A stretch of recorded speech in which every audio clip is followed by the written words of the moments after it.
Think it's funny to take screenshots of people's NFTs, huh? Property theft is a joke to you. I'll have you know that the blockchain doesn't lie. I own it. Even if you save it, it's my property. You are mad that you don't own the art that I own. Delete that screenshot. That's not how they work, dude. Hello humans, and welcome to another episode of Gen X Gamer. That's right, the video game show that is not hosted by an annoying e-beggar. There is no Patreon, no super chats. That's right, we just talk about the games we love and how fun it is to hoard them, collect them. Now, with that said, let's get ready for the show.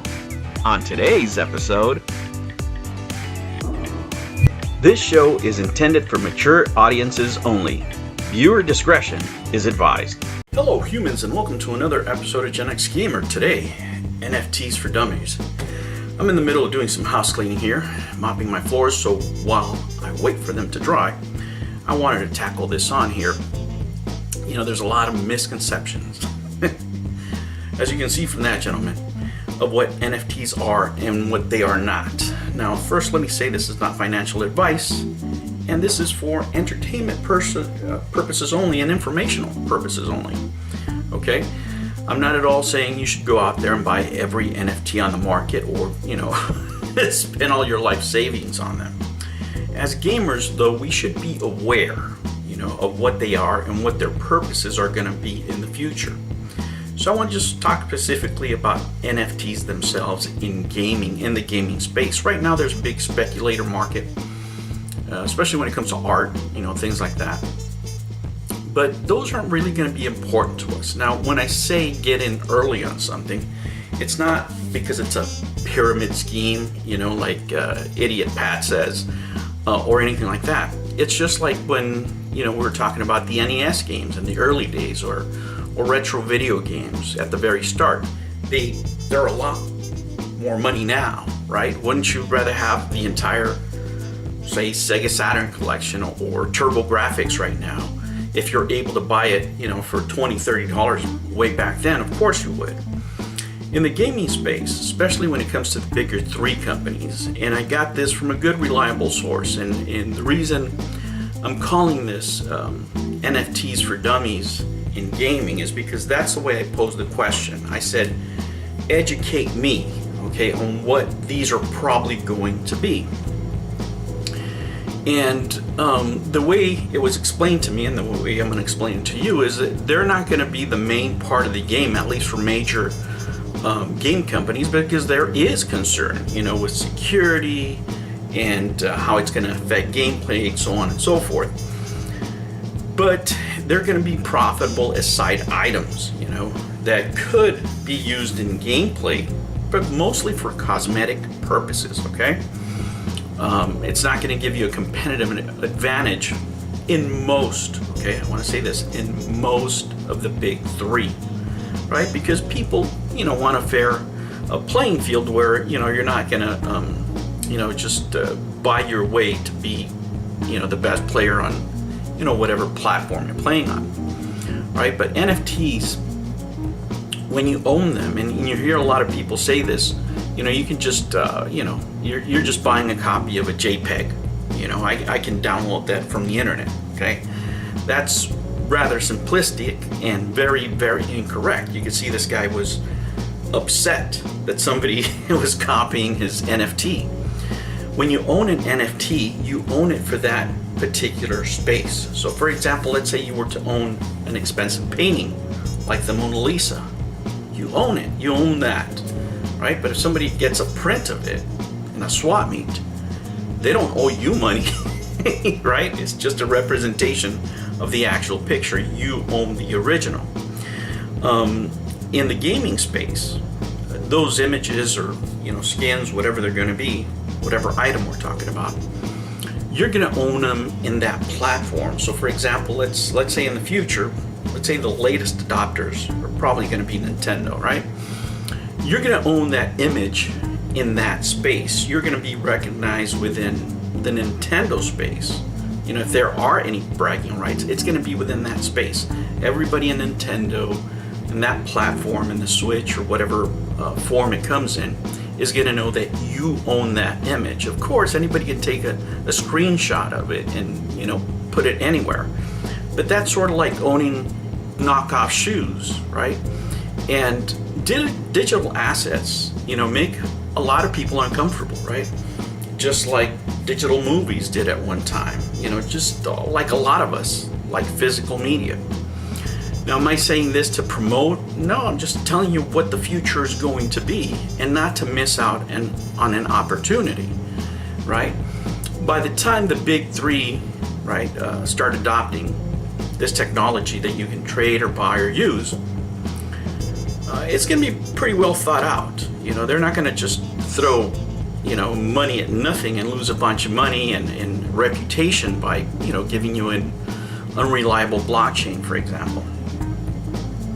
So those are really where the opportunities for us as gamers are, right? I'm not talking about going out and buying a, you know, digital art of, you know, monkeys or anything like that. I'm talking about gaming, NFTs and gaming. Now, you hear a lot of arguments, you know, gaming should not be your side hustle, this and that and the other. And a lot of it from YouTubers, from business owners. I mean, it's incredible. Let me say this, YouTubers are in no position to tell other people how to make money, right? They're not. They're not in any position to tell you how to make or not make money. And it's quite hypocritical. You know, a lot of them say you shouldn't make money out of your side hustle or your side hustle should not be your hobby. Since fucking when? Isn't that all YouTubers? Aren't all YouTubers making money? Retro YouTubers making money from their hobby? That's their side hustle also. And a lot of it has to do, you know, a lot of it is donations. So they really are in no position to tell other people how to make or not make money, right? I know that new technologies are, you know, scary for a lot of people, but it doesn't mean that you can't benefit from them. It doesn't mean that the world isn't changing. You know, I love CDs, but CDs are no longer how music is distributed. It's all streaming now. And that's what's going to happen to games eventually. Like I said, it's not for everybody. It's not for us. You may not care for it, but if, you know, somebody out there, some young person can start buying NFTs of their favorite game and reselling them, you know, more power to them. Doesn't mean you have to buy them. This is going to be completely optional. You can decide not to purchase them. It's simple as that. It's not going to affect most gameplays. Now, will it affect some things? You know, I'm thinking, for example, in the metaverse, yes. Think of Ready Player One, for example. You have that sort of environment. But that's way, way out in the future. For us as gamers, right? Let's just recap. When you own the NFT, you own it in that environment. You own it in that platform. If it's going to be for Microsoft, for example, it's going to be Microsoft. Within that Microsoft universe, you will be the owner of that. Can somebody take a copy and, you know, post something on the internet? Of course they can. But they are not the true owners. When you go online, you can see who the actual owner is, right? If you own that property, let's say you own the Master Chief purple gun, you know, special, whatever. They can take a picture of it, they can put it out anywhere. But when you go play the game, you alone will be recognized as the owner of that particular gun, or if it's a series of guns, you'll have a particular number, which you'll be able to trade, you know, like sort of you do now in CSGO and stuff like that. So it's not completely, you know, alien to a lot of people, but, you know, the rhetoric that's coming out of a lot of people is just amazing and mind-blowing. You know, they're afraid of the play and earn model, which could be could benefit a lot of kids, a lot of people out there, a lot of young people. When I say kids, I mean over 18, okay? Under 18, you're probably not going to be doing play to earn. Believe it or not, one of the reasons that Steam shut down NFTs is because of that. Because if you have, you know, teenagers who spend a lot of time on these games, earning an income, those are tax issues right there that maybe you don't want to deal with at this moment, right? Because this is new. You don't know what the ramifications of that are going to be long term. But think about the benefits for people that are disabled, for example. They can make a virtual living in a virtual environment, buying and selling digital goods. People that are, like I've said before, that don't have access to capital, disenfranchised people. It surprises me how many progressive, people are against NFTs when they provide one of the best opportunities for people that don't have access to the current markets to free themselves from those chains of not having access to capital. You can start a virtual business pretty much anywhere. Race, color, creed, orientation, it doesn't matter. It does in the real world, right? And a lot of these guys, they deal in the real world. They reap the benefits of the market they're criticizing, right? They're closing the doors on those people. What are they telling them? Go to a traditional bank? Go through traditional financing? No. This is going to be the way people are going to access markets in the future. Trust me, Visa, MasterCard, these credit card companies are, with this new technology, going to be put by the wayside. It's a way of the future. You can benefit from it, of course, if you decide to research and do other things. But let me frame it in the gaming space.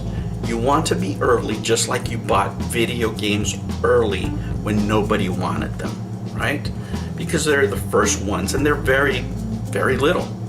Most of the games that I own, my game collection is insurable now. Like, I have to insure it, right?